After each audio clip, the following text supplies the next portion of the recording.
What's up, Kraken fans? Welcome back to the channel for a special summer-themed edition of the podcast here at SasquatchNHL. My name's Mike. It's great to have you guys along as always for what should be hopefully a fantastic episode.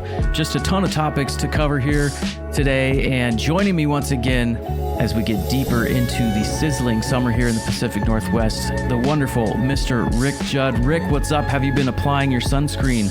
Sunscreen, I've been doing pretty well. Unfortunately, frying bacon grease doesn't care if you're wearing sunscreen or not. So I've been tendering to a second-degree burn on my leg after the 4th of July. So it is fun to say I got hurt on 4th of July and watching everyone's face like, oh my God, did you lose a limb? It's like, no, just burnt my leg with some oil. Not fun. Well, people usually assume like over that weekend that it's fireworks or something like that. Oh yeah, missing a whole hand or a leg or something. Nothing that bad. This was just Sunday morning, standing around by a cast iron grill, and I just plopped bacon on too hard and it splashed and got all over my leg. It was gnarly. But everybody enjoyed the bacon, right? They did. Whether they actually did or they just told me they did, I actually forced my family to enjoy it more than they would have. You will enjoy this. Yeah. Sure. I sacrificed limb for this. Like, you guys need to, this is the best bacon you've ever had. That's what you're going to tell me as I'm getting wrapped up with like gauze. Well, I'm glad you're okay. I mean, relatively speaking, but that can be dangerous. Yeah. Well, thanks for being here. We're going to go through a ton of stuff, and I don't want to waste too much time because there's a lot of topics I want to get to, and I really want to hear your input. And hopefully from the fans in the comments or, wherever you're listening, we love to hear from you guys. A lot of banter last couple of days about Ty Karche. We're going to get into that, as well as Jared McCann. His name keeps coming up. But before we get too deep into that, Rick, I just kind of wanted to set the theme a little bit here for today's episode. Locker room, all the lockers cleaned out. It's happened a while ago. The Panthers repeated as Stanley Cup champs. Mm-hmm. The draft is over. Kraken have all kind of skipped town. Dev camp is over now. So we're smack in the middle of summer, it feels like. So I said, let's do a summer camp with Rick and Mike. And Rick, you're going to be the camp counselor for today's episode, okay? That's fitting. I spent 6 years as a summer camp counselor when I was in like high school and college. So you have no idea how perfectly that matches up. Okay. All right. So let's start things off. We're going to get on the bus and we're going to go to summer camp with Rick. So the first few things I kind of want to go through is who's on the bus, who's off the bus, and who got thrown under the bus. And I think that last part of the question is a pretty easy one to answer right away. Yeah. The highlight to me, the primary camper that we all pay attention to is the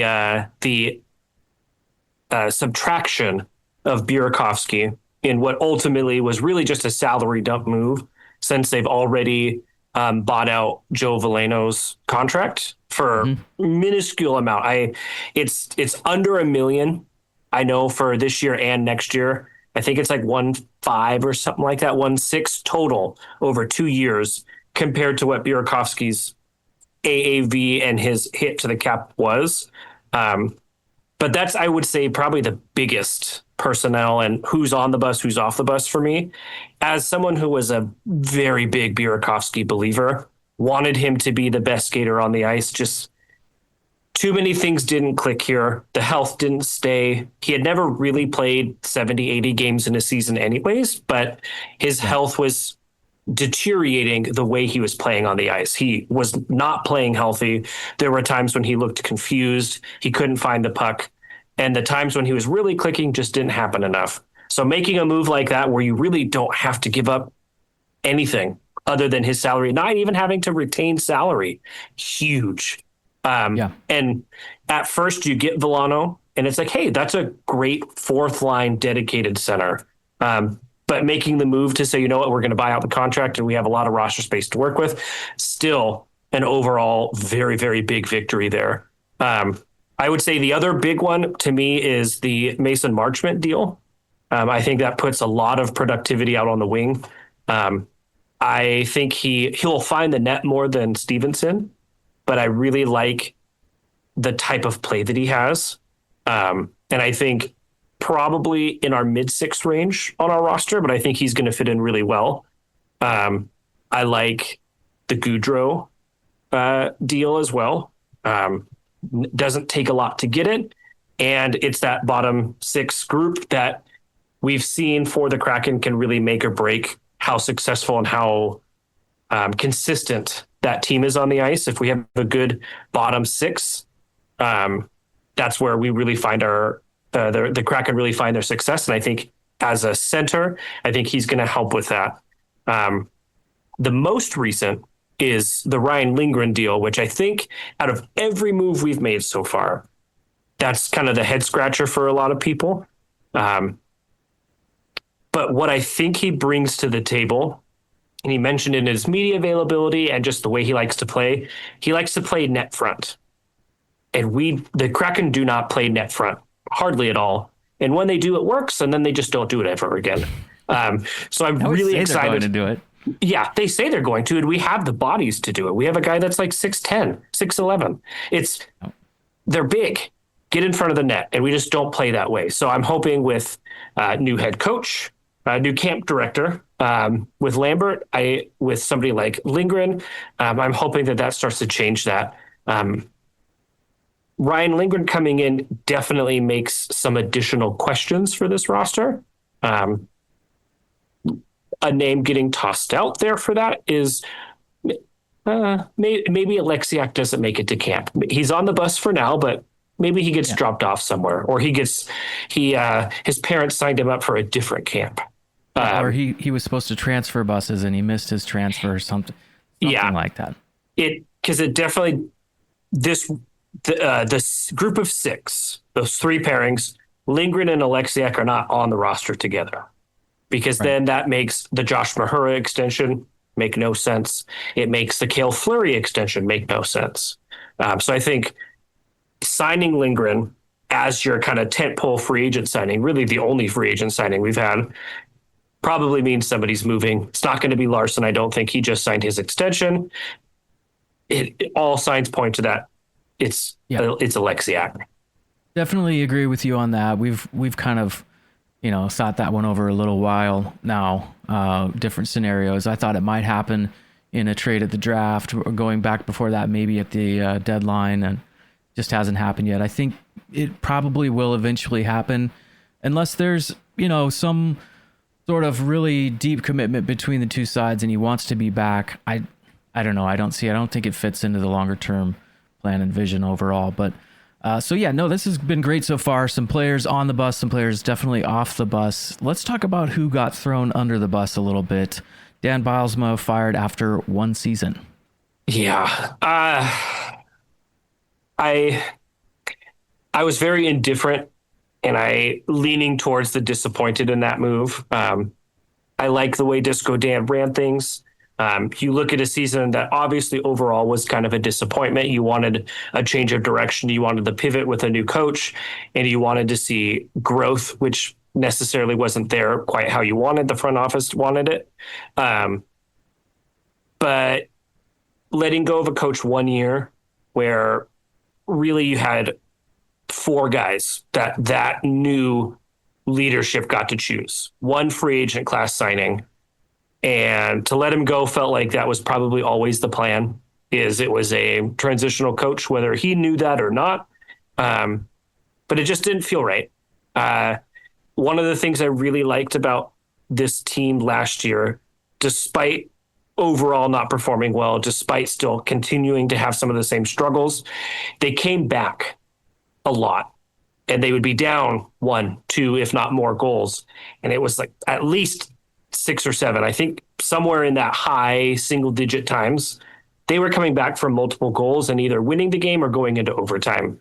And while going down that quickly or that much, it's not ideal. Mm-hmm. To be able to regroup and come back from that shows a lot about what the coaching is doing behind the bench. And having Dan be able to redirect, get that sense there. Coach Campbell was really effective when they would take a timeout before a power play. So I'm really glad that she's back. But yeah, giving up on Dan as the head coach just didn't feel right. Like it wasn't going to always be a real Harvard try, if you will. It was more of a, hey, we let go of Hack. You're going to get a go at it, but you have to make the playoffs or you're getting let go. And it makes me really question of like, what's the long-term goal here with Lane Lambert then too? Because it's almost the exact same scenario. We're going to be third head coach in 5 years, coming off a disappointing season with not a lot of roster change, some, but not a lot. No big star yet, no big investment. And it just kind of feels like we're going to be playing deja vu a little bit. So in kind of the initial messaging from front office as they, kind of shuffled up top, Ron elevated, and then Roll came in as GM now. The messaging was, aggressive offseason. We're going to do everything we can to be a sustained playoff team. Feels like, maybe I read that wrong a little bit, but it just felt like they kind of walked that back a little bit here over the last few weeks, and the moves that they have made maybe have come to the realization, okay, this is going to be more of a transition year. We're almost there with some of these prospect players that we hope are going to pop and break through in the lineup. But it also kind of felt coincidental with the timing of season ticket renewals. Like, hey, we're going to be aggressive. We're going to go make a splash. And none of that has really happened. I don't know if you want to comment on that, but also now I'm kind of hearing some McCann rumors that I wanted to get into as well. Yeah, I was very excited to hear that they'd be aggressive, particularly with some of the folks that were going to be available. I always will be a John Tavares fan, and hearing like some of that, hearing some of the Mitch Marner stuff going around, basically all of Toronto was getting out of Toronto. And why? To what see happened? Some of the, yeah, right. Some of those names out there and some of the availability, like this could actually, if they're going to be aggressive, we have the cap space, we have the ability. If you want to get buy-in and you can convince a player that, hey, it might not be necessarily right away, but in year 2 or 3 of your contract, probably the same way they got Stevenson and Montour to buy into 7-year deals was, hey, it might be slow going at first, but we're going to get there. Yeah. Use that same pitch, that same messaging, overpay just a little bit, get somebody here, get a big name, especially like you said, ticket renewals.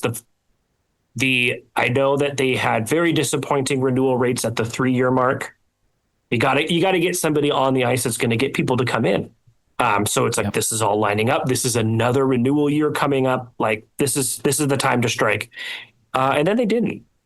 And to have really only one mid-grouping defender be your big free agent signing is definitely makes you question what they meant by aggressive. Because I haven't seen it, other than giving Ty Cartier a well-deserved extension. But like you said now, over these last couple of days, McCann's name has come up, and it's like we need to do the opposite of float his name available. He's one of our only consistent, productive scorers and point producers. Like unless somebody is coming back in that can fill that void, that will be detrimental business to this team. Yeah, that would take a lot of goals out of the lineup, and that's something that they have desperately needed. Just to dig into that a little bit more, but also you mentioned the ticket renewals, pretty drastic decrease in prices too, which is going to help fans with getting to games and maybe kind of build that excitement a little bit more through what could potentially be another tough year next season. I know, they're going to be right on that bubble of potentially a wild card team. We'll see. But with the changes so far, I don't see a whole lot of jumping up in the standings. But with McCann, if you do lose him through trade, and going back to the free agent signings, maybe, they kind of poke around and they find out, okay, some of these guys definitely aren't going to be coming to Seattle. So then you have to adjust your plan a little bit.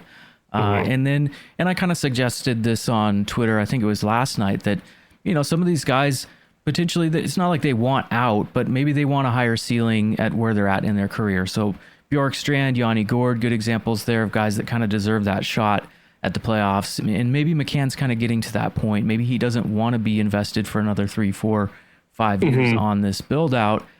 So you kind of have to work with the player and find a situation that's going to work overall long term. But yeah, that would be tough to lose McCann because, like you said, you'd want what kind of player would you want coming back? Probably, top 6 player. Maybe you could package McCann with something else to raise that return value. I don't know how you go about that, but I've heard his name come up like 3 times now in the last couple of weeks. So have I. And that many sources hearing that gets you questioning, like, there's got to be something there, whether it's putting feelers out intentionally to hear, well, what's available? What could we get back? Are we going to get a player or is it only picks, or is it only a prospect? Is it only another skater on the ice? It feels interesting that many folks are hearing that Jared McCann might be available, and it's concerning to me as somebody who watches more than just as a regular fan. And for him to he was the first guy to sign an extension. He's been our leading scorer several times. He's by and far the most productive offensive player we've had on the ice as a Kraken. But like you said, like, some things might change. He signed his extension, I think, in year 1. So he signed an extension, and then immediately they went to the playoffs the next year. You're riding high on that. And then to have 2 years in a row of really disappointing returns after that, like, the tune might have changed. And maybe it is kind of a, let's give this player who is clearly on the rise finally in his career, like, let's get him a place to really play. But hopefully that's here. I don't want him to play somewhere else, but maybe if his teammates stood up for him and didn't let him get concussions all the time, maybe he'd want to stay.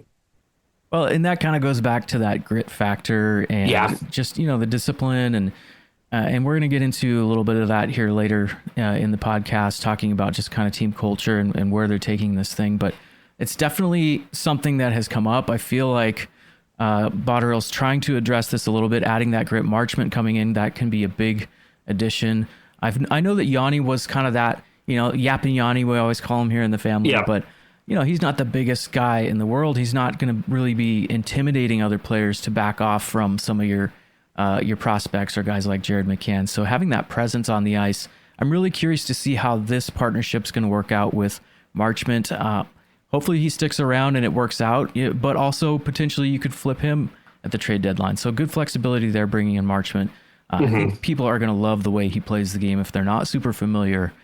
Great player there coming over. Yeah, definitely a great addition. And like I said, I think whether he plays on the same line or not, I just have this vision of him and Stevenson really unlocking new levels with each other. So we're hoping that works out.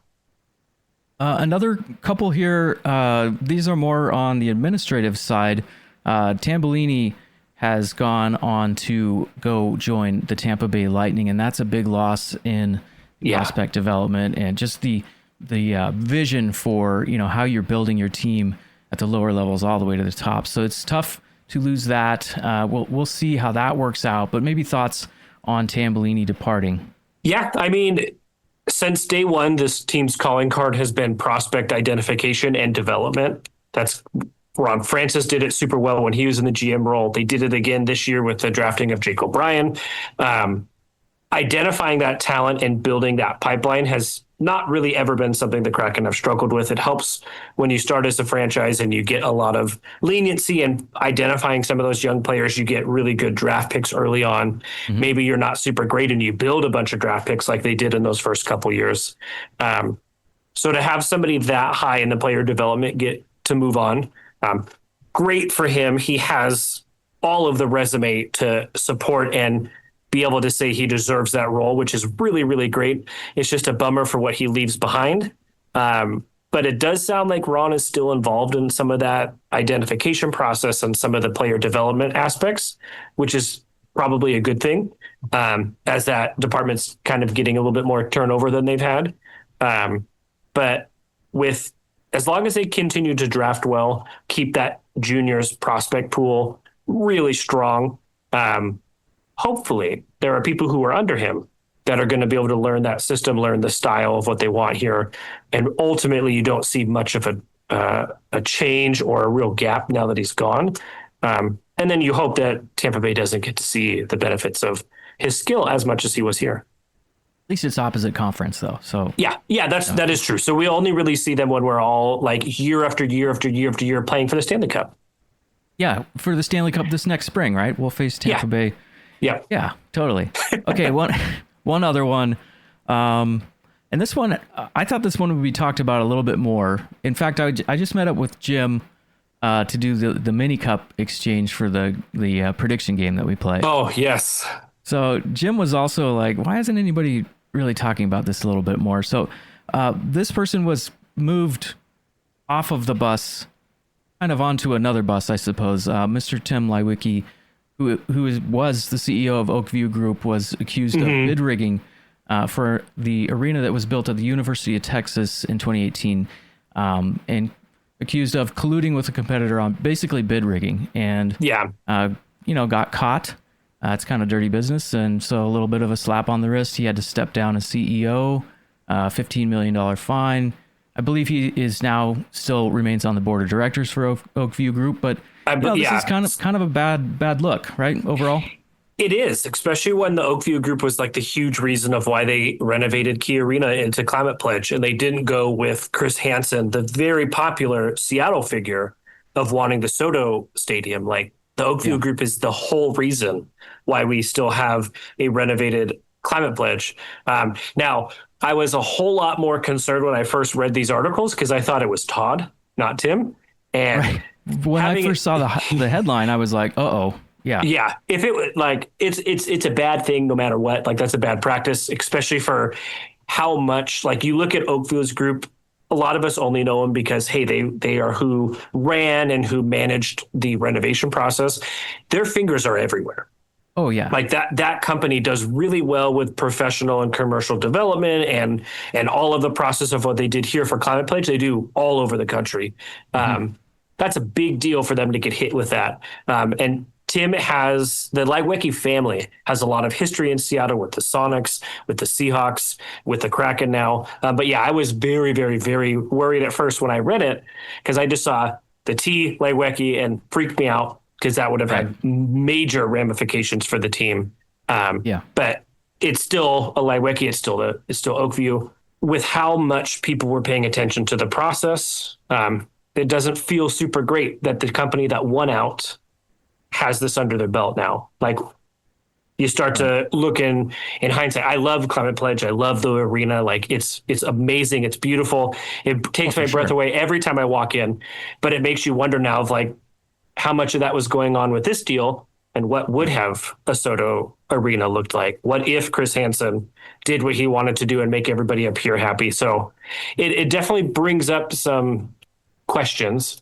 But luckily, our arena is done. It's here. We don't have to worry about permits getting taken away or projects being canceled in the middle of trying to renovate a very old building into a very nice building. But there's definitely some Kraken fingerprints when anything Oakville Group comes up, especially when it's a Leiweke involved. It's kind of made me raise my eyebrow a little bit. I mean, they're brothers. I mean, and some of this, it could just be like business as usual. Fraud is fraud. Like I'm not trying to like brush this aside by any means, but raise an eyebrow, slap on the wrist. I don't know if they've made an official statement on it just yet. They may not be able to because of the way the process works, but this is going to go in my memory bank. And I've also got a spot back there already from when they got caught adding fees at Climate Pledge Arena and got, basically lost a lawsuit there as well. So kind of little, I don't like that. From Oakview Group in general. I've been having a lot of conversations over the last couple of weeks with people. It's like, hey, we're like you said, with ticket prices and season ticket renewals, it's like a lot of people are not re-signing their ticket contracts. We're hopefully going to start seeing stuff get cheaper. Concerts might start getting cheaper because the venue, the Kraken games will hopefully start getting more cost efficient. But that aspect of it, the arena aspect and the venue aspect, feels more Oakview Group involved than any of the tenants. The Kraken aren't the ones deciding how much the food is, how much the concessions are. Right. They're not the ones deciding that concert tickets are like $500 to get into the building when Old Key Arena tickets were like $50 to get into the building. Right. That feels more of that side of things. So it definitely, back in the memory bank, and you get one, you get two, and any more, and we'll probably start asking a lot more targeted questions. Well, and we always talk about the potential return of the Sonics. I'm sure they're going to be heavily involved in that. I think the NBA is doing their Board of Governors thing here soon. But anyways, I'm just going to put that in my back pocket a little bit. Let's clean it up a little bit. I don't like that kind of stuff, but maybe from the outside looking in, that is just how business goes sometimes. And sometimes paying the fine ends up being the quicker, less expensive route. Dirty business sometimes. Yeah, but sometimes it's better to pay than it is to have to pay litigation over several months and months and months. So you take a reputation hit a little bit, but you get to stay in business. Right. Okay, so I think we've gotten through the bus ride to camp here. We've figured out who's on, who's off. Now that we've arrived at camp, we're going to go through some of the rules, orientation, if you will. Rick, I think that we've got a couple of things here I wanted to cover. Obviously, the new collective bargaining agreement. So we're going to have labor peace in the NHL through 2030. And as someone who has lived through multiple NHL lockouts in my life and 3 or seasons lost, at least 2. I know. Was there one in the 90s? I don't remember, but I know I'll 2. 2 in the 2000s. I may have repressed those memories because But in either case, it's good that we've got something signed. It's going to be a little bit of a difference. 84 game season. Which is interesting when I saw that. It's like, okay, more daily grind, but they're just taking out preseason a little bit, which is football did it, and it seems to have worked out okay. I don't mind it.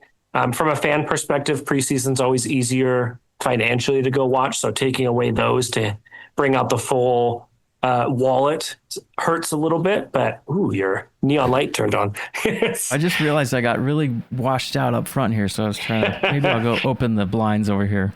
Sorry. 84 games. I mean, it's more hockey to watch. So that's always going to be exciting. The other than labor peace for a league that took a very long time to get over multiple lockouts was 2 of them in just under 10 years. I think it was 05 and then 12. So it went like this. There was a strike in 92, which postponed 30 games, 94 and 95, which canceled many of the games in the season, including the All-Star That was a bad year game. Because that's the year baseball had a strike too.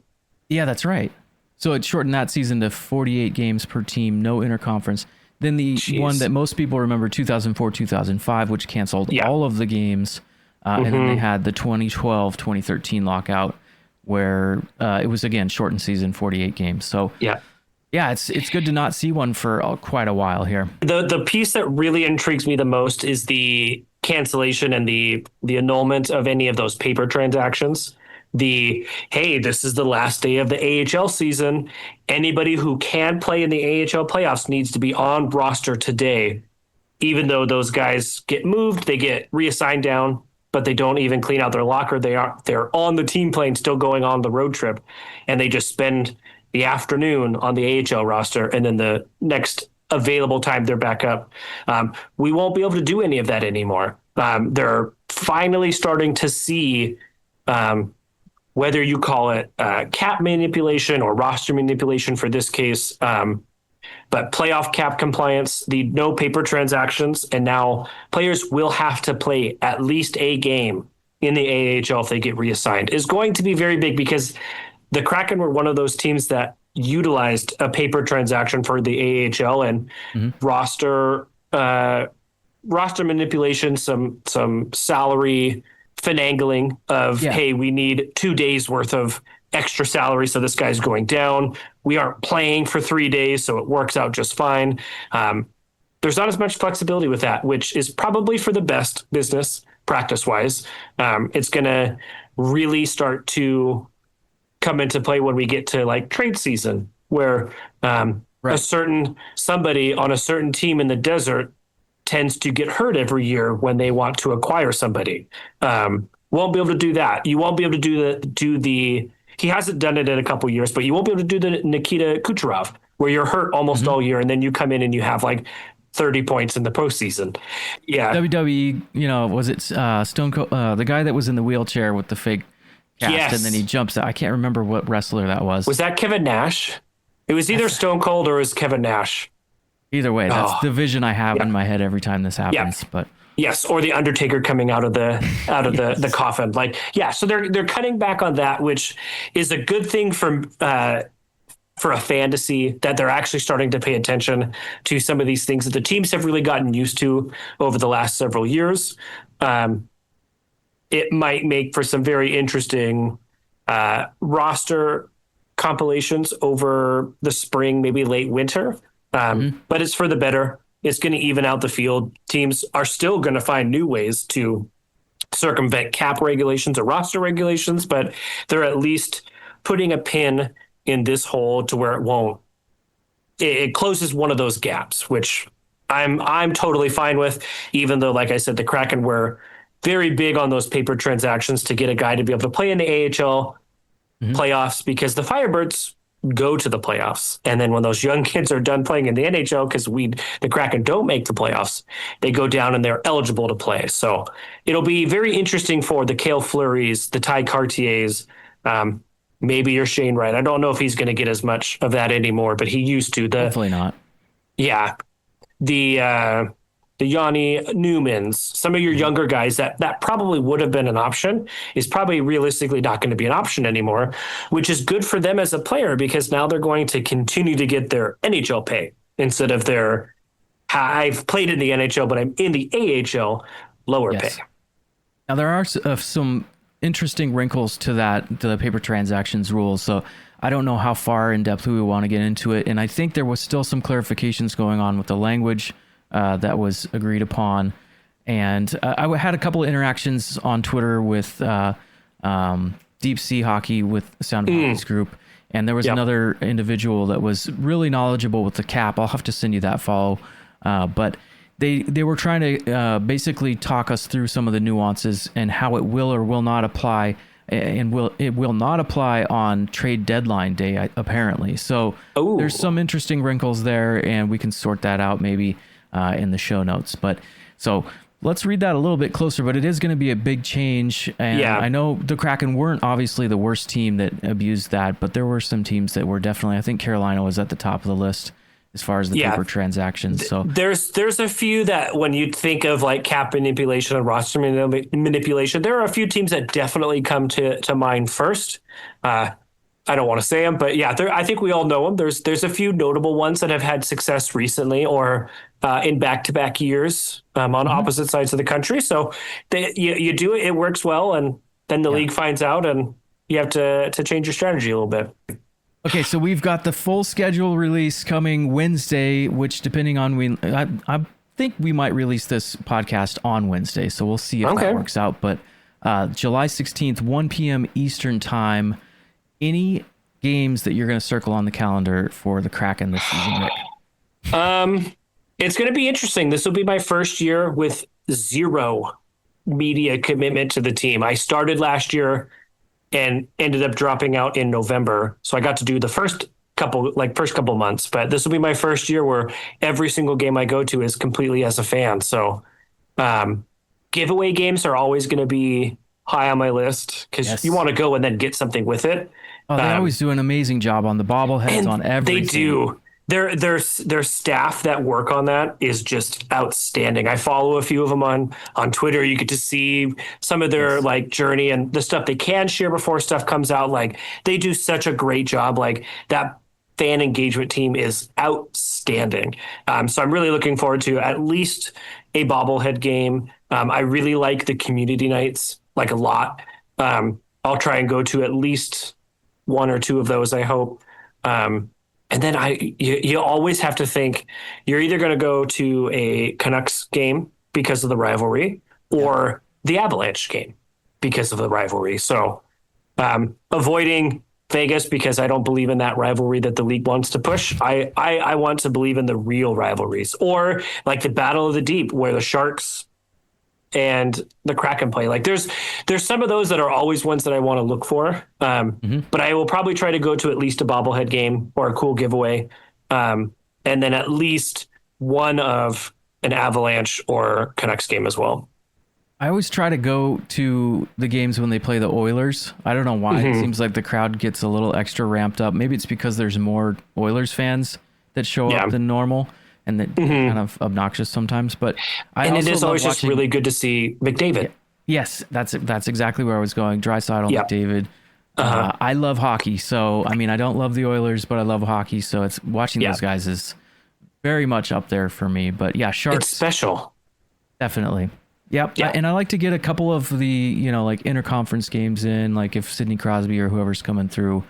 Yeah, that's always good. So I'll have to take a look here this Wednesday, and that's, like I said, at 1 p.m. Eastern time, so 10 o'clock here on the West Coast. And here on the West Coast, it's also about to get really, really hot outside. That's why we were trying to sneak this recording in before it gets like sizzling up to 90, 95 or whatever it's going to be. Ugh, too hot. Yeah.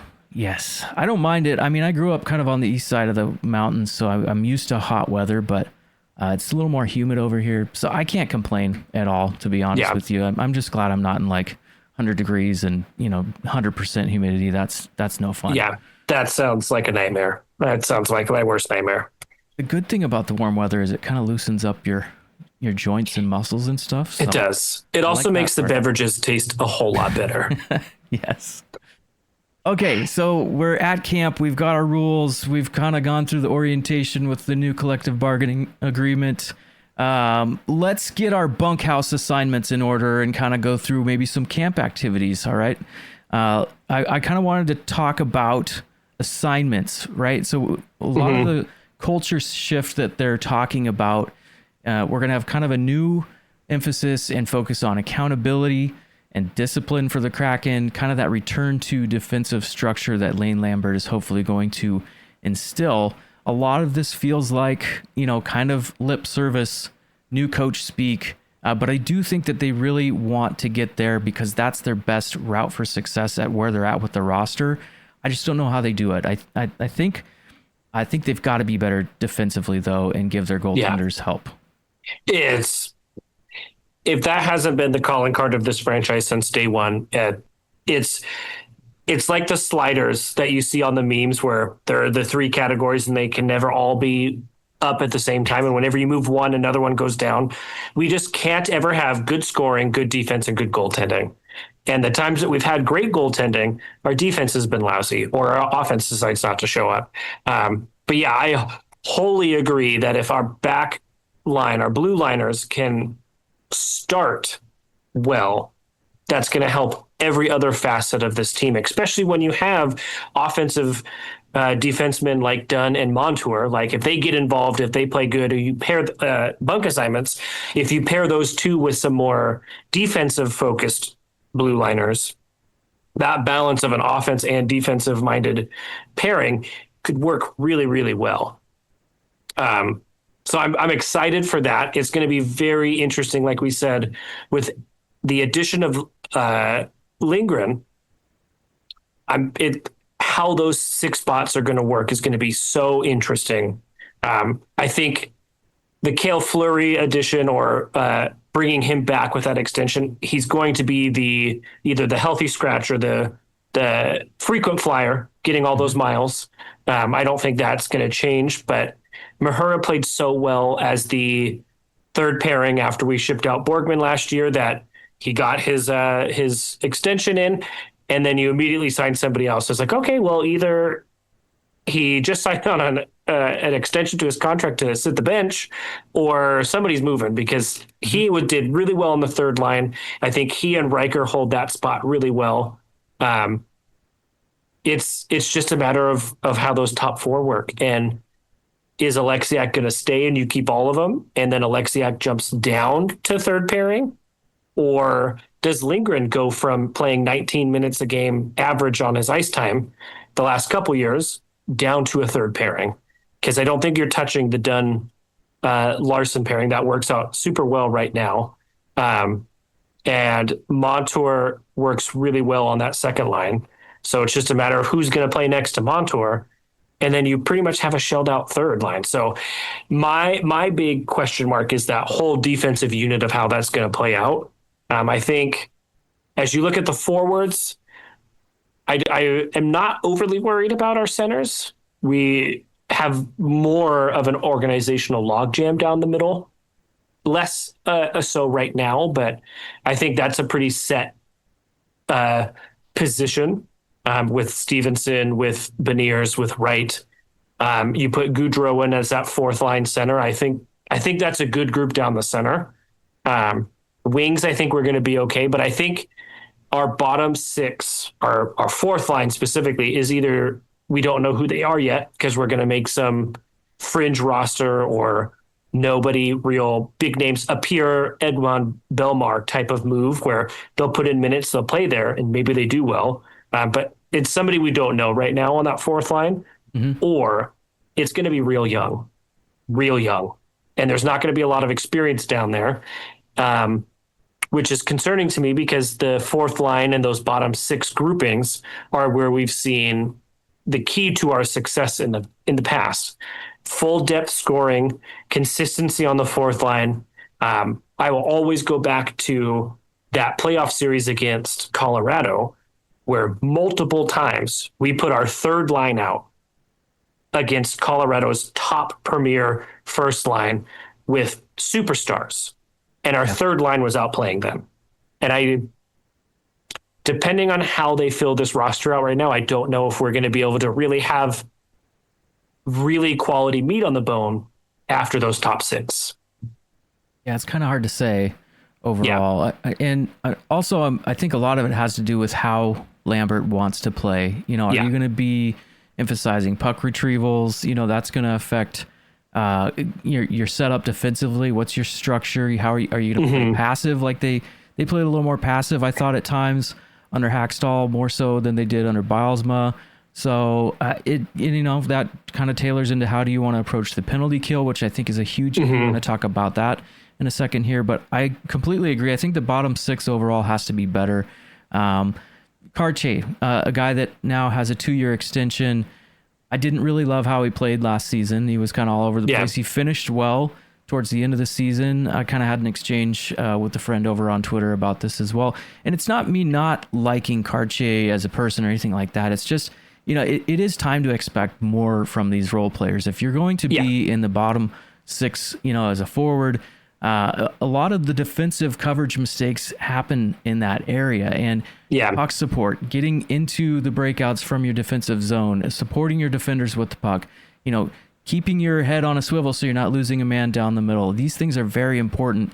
And I saw kind of a slip in Cartier's game throughout the season last year. And he's not the only one. This happened throughout the roster. So I think in general, the depth players have to be a lot better if we're going to kind of, bubble to the top just a little bit more. But you've got to see that competition throughout the roster. And I think as you bring these pieces in, and now some of the younger guys hopefully start to, project as the shining stars we hope they're going to become, they're going to apply that pressure to some of these guys that are on the fringe and possibly, being waived or not being on the roster come September, October, November timeframe, right? Yeah. And you look at, like you said, like guys like Ty Cartier, the ones that we've known that maybe haven't really shown their star as much as we want them to. The way this roster is constructed right now, I look at a guy like John Hayden, who has renewed contracts with the Kraken now, I think 2 straight off seasons. This is going into year 3 for him, I think, with the team. So he likes it here. And he enjoys playing for Coachella enough to be able to sign these 2-way deals. But I feel like he might fit Lambert's style of play, that he might find a home in that bottom 6 grouping. Either, I know he's naturally a center, but he might find it on the wing because he's an aggressive player. He's somebody that a lot of this fan base has called for more often than we actually get to see him. I brought up people not really protecting or going up against folks that like to knock Jared McCann around. Like, that's what you have a guy like John Hayden for. That's what Ty Cartier did a little bit. That's what Will Borgman was good at, is being an aggressive, not necessarily the bruiser role, because that has gone out of the game for good reason, but an aggressive player who's not afraid to throw around height and weight that matches their frame. And this might be the key for John Hayden to finally find a place beyond just fill in for a couple weeks while somebody's hurt. So I'm going to be very intrigued by how he plays preseason and early in the season, that he might get to stick around longer than we've seen before. kind of playing on that edge, right? Like to the point where other players are taking note, but you're not crossing the line and taking dumb penalties. You know, and Borgen, specifically Borgen, he was always on that line. Yes, he took some bad penalties, undisciplined, but at a lot of times throughout his tenure as a Kraken, when the players were on the ice, they knew Borgen was out there.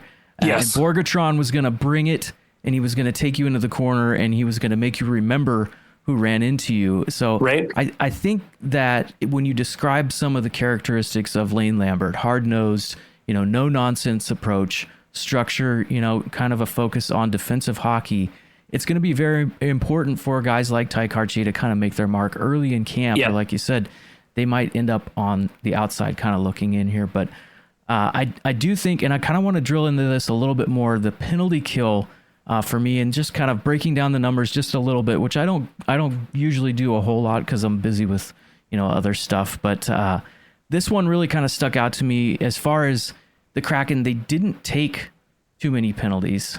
They were top 10 in the league as far as, you know, not committing too many, but their penalty kill was 21st overall last season. So not taking many penalties, but allowing a lot of power play goals. And that usually means you're on the outside of the playoffs looking in. Yeah, and that's how it's worked out. And it's a conundrum because we had players like Yanni Gord and Brandon Tanev who are traditionally and historically very good on the penalty kill. They're the type of forwards you want on the penalty kill. But we've pretty consistently been pretty lousy on the penalty kill. You were right by saying that they took a lot less penalties. Great step. But once you do take one, you got to be able to save yourself and stand up. So it'll be very interesting. This will be the first time that we go through a season without kind of our staple penalty killers. It probably means somebody like Jared McCann is probably going to play more on the penalty kill when he early on had a lot of power play minutes. He might start getting a little bit more penalty kill moments. It'll be interesting. I was just going to say, or do you maybe, you know, hand off some of those responsibilities to like a Shane Wright or Matty Beniers a little bit here, or, you know, Chandler Stevenson steps in. It's going to be interesting to see how that goes. Those guys all sinners, so you know, they know how to cover all of the ice, or at least they're supposed to, and it looks like they've done a pretty good job of that so far. But you also don't want to wear them out. You want them to be able to score goals. So it's kind of this tough line that we're walking as far as like, okay, let's return to defensive structure, but is that going to cost us more goals? Because we already don't score a lot in the first place. I don't worry about that too.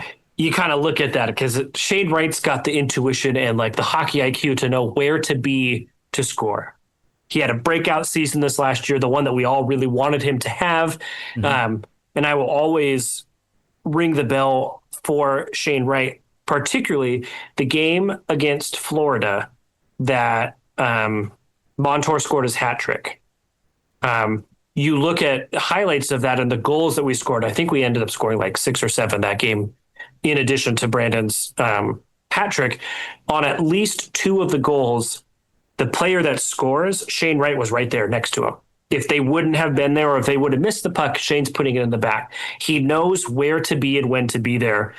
And that's the type of hockey mind you don't want to take away from traditionally scoring chances on the power play, on a full strength. You put them on a PK, obviously there will still be chances, just not as many. I would probably put Matty Beniers on a PK before I would put Shane Wright.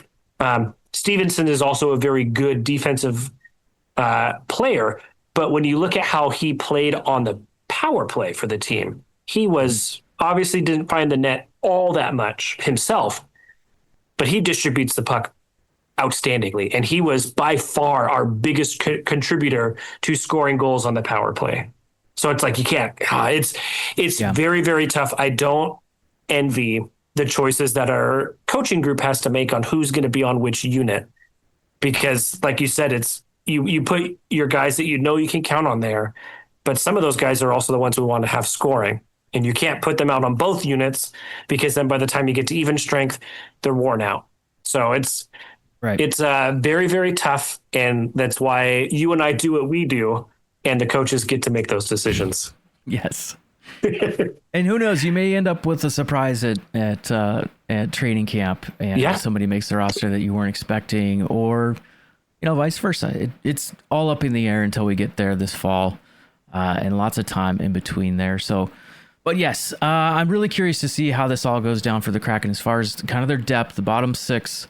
I want to see, they're talking about return to defensive structure. I want to see how they're going to play, and I hope some of that is obvious in some of the preseason and practices through training camp coming up later this fall.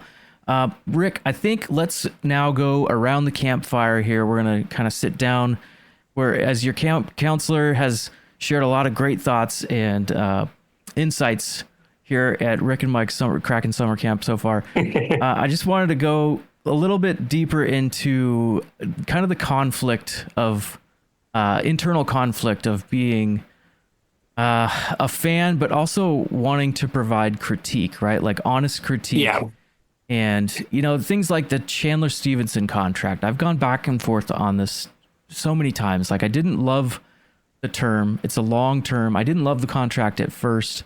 I did really like how he played last season. You just started talking about it a little bit. He just has that element. And if they do make the playoffs here someday, he's always clutch in the playoffs. So Seattle's going to have to overpay. This is facts. We know this is how it's going to be. We already know that maybe some free agents don't really want to come here that are, the bright light shining stars. Okay, so you got to get the Chandler Stevensons to buy in.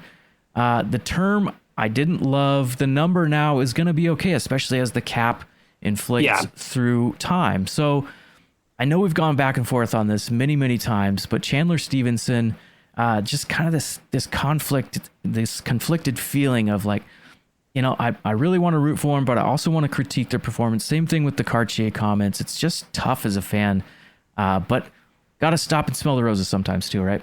Yeah, it's not quite a litmus test of fandom because that's unfair for a new franchise and a lot of new hockey fans. Like there's a lot of learning. There's a lot of nuance to how the game is played. Yeah. Chandler Stevenson is one of 4 Kraken ever to finish a season with more than 50% on the faceoff dot. Now, arguments can be made. Allison Lucan is a big one that maybe faceoff wins don't necessarily correlate to wins all that directly. We've seen in the past the year that we went to the playoffs, more often than not, we were beat like 60, 70% to 30% losing on the faceoff dot and still winning games. So we were able to convert faceoff losses to wins. But I'm a big fan of a faceoff win and a center who can get above 50, if not go up to 55%. We've never had somebody reach 55% for the season.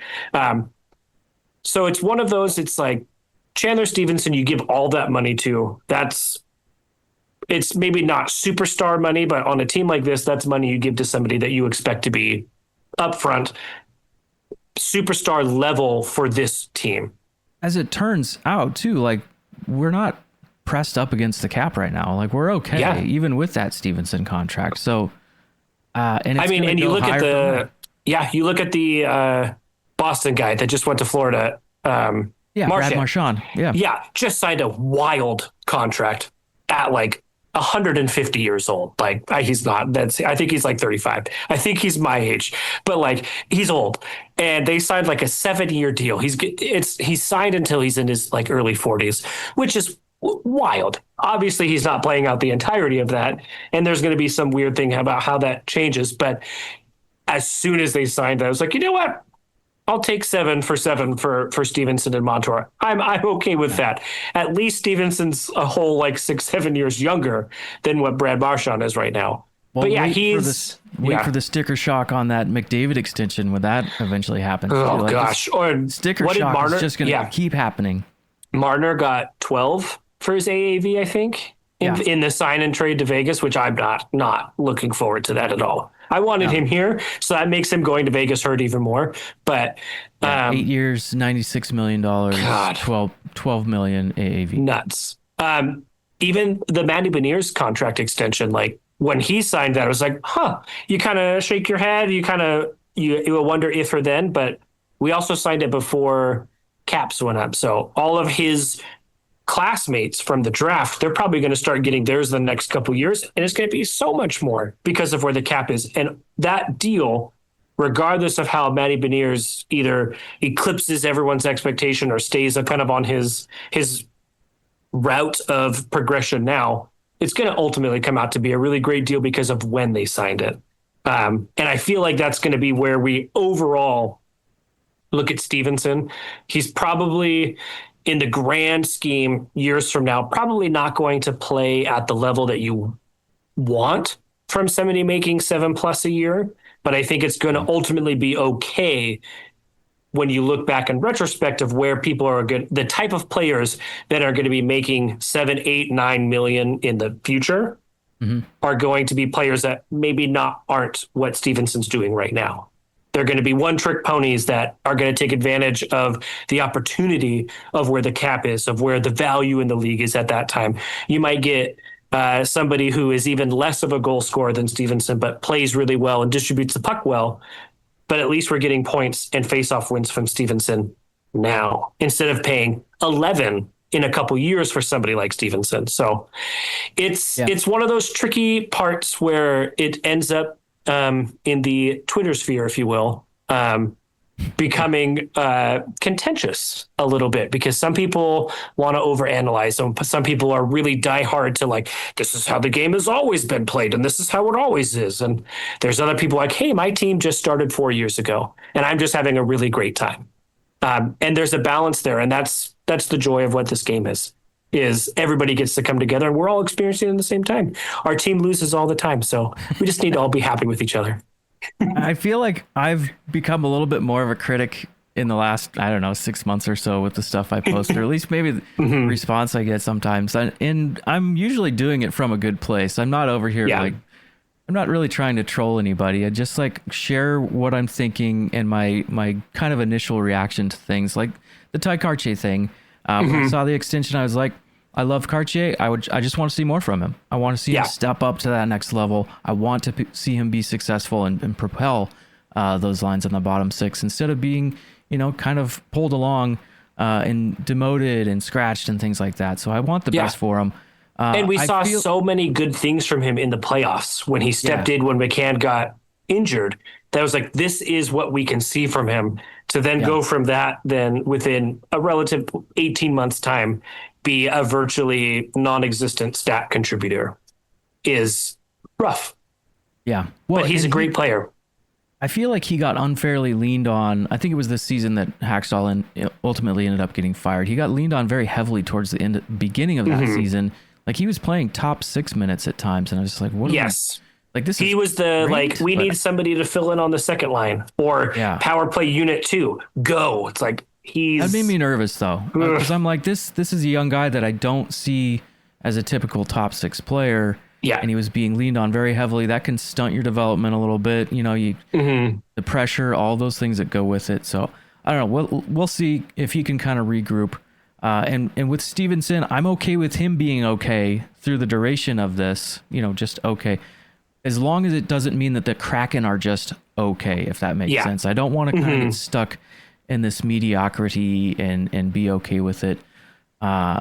I was kind of reminded of, growing up a Sharks fan, going all the way back to the Al Sims, who was a coach there, I think for a season. Dean Lombardi was the GM at the time.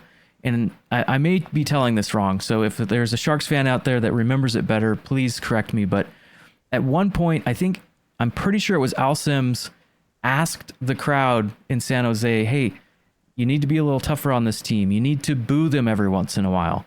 To the point where the fans actually made a sign that says, okay, coach, we will, but we don't want to. And they put it up in the arena. I don't know if I'm getting all the details right there, but the sentiment is this. It's okay to be tough on the players respectfully. Let's critique them respectfully. They're people too, but we do ultimately want the same thing as fans. We want them to be successful, and we want that big, shiny chalice. Yes.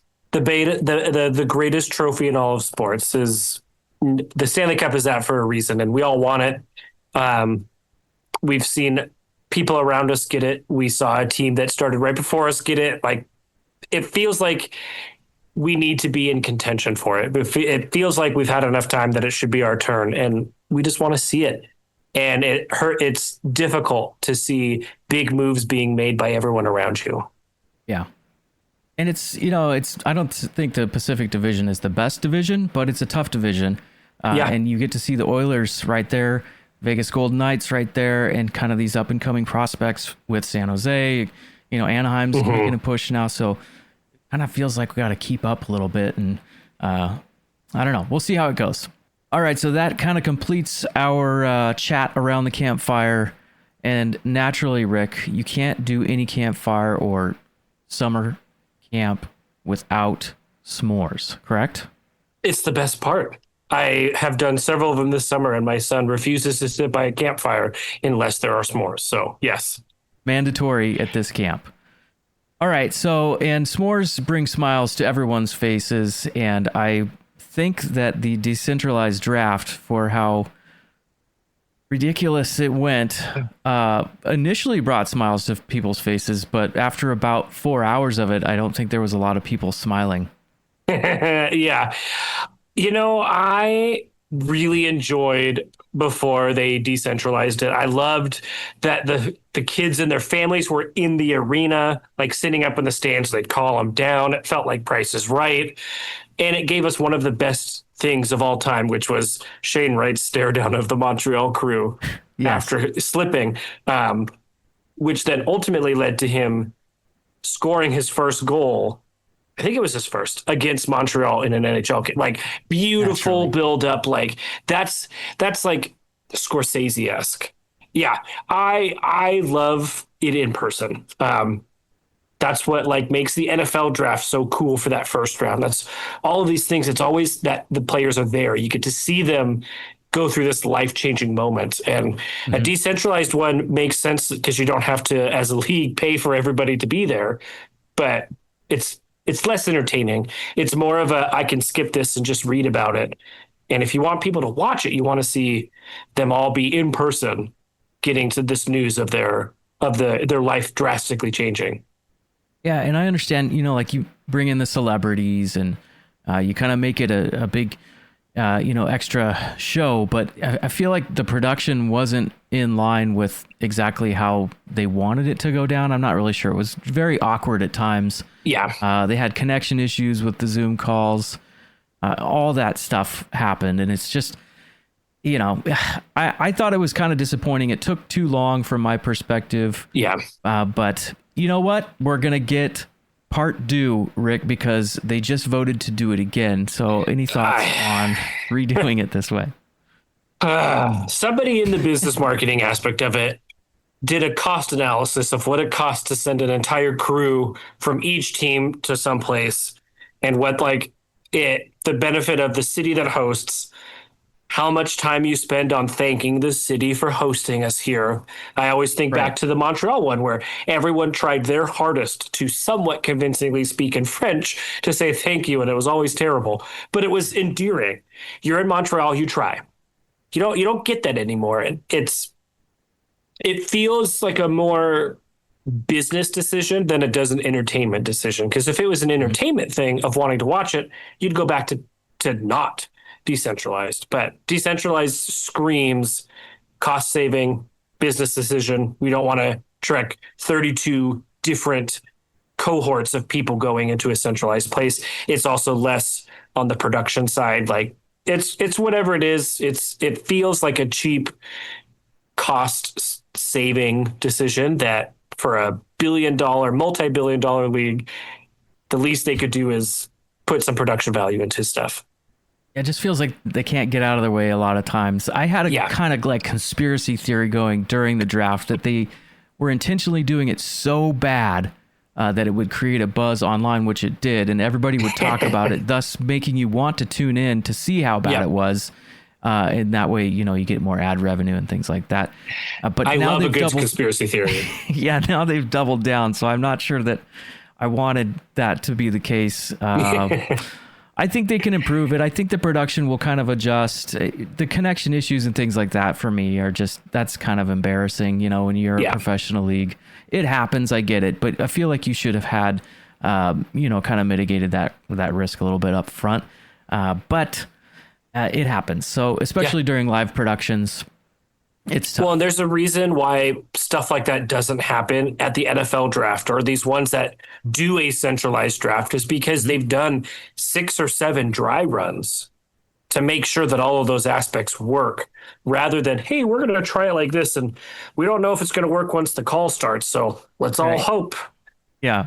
And then just kind of the awkward juxtaposition, or whatever the word is, where you've got the player there that just got picked standing in front of the screen, the broadcasters kind of with their backs to the camera, and then he's trying to answer questions or talk to the people that just picked it. It just, the whole exchange was very awkward. Yeah. That's the best way I can describe it. Yep. So, all right. Well, that's kind of our s'mores portion of the podcast. Just wanted to thank Rick again for being here as our camp counselor for this summer themed episode, and everybody tuning in and listening. Please be sure to give your feedback. And if you have a moment here, hit pause real fast and give us a rating on your podcast app. We appreciate it. That way we can continue to bring content to the Kraken fans out there throughout the Kraken Nation. Rick, any last tidbits here as we go deeper into summer? We'll probably do one later, maybe a little season preview or something, but any shout outs here as you go into summer break further? I would say keep eyes.